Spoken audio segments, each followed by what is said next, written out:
வாக்காளர் உறுதிமொழி. மக்களாட்சியின் மீது பற்றுடைய இந்திய குடிமக்களாகிய நாம் நம்முடைய நலன் கருதும் மரபுகளையும் சுதந்திரமான, நியாயமான மற்றும் அமைதியான தேர்தல்களின்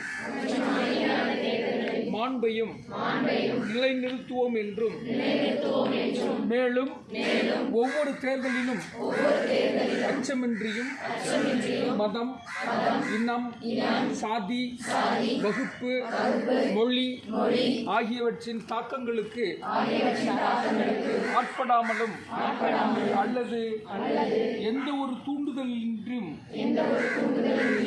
வாக்களிப்போம் என்று மனமாற உறுதிமொழி எடுக்கின்றோம்.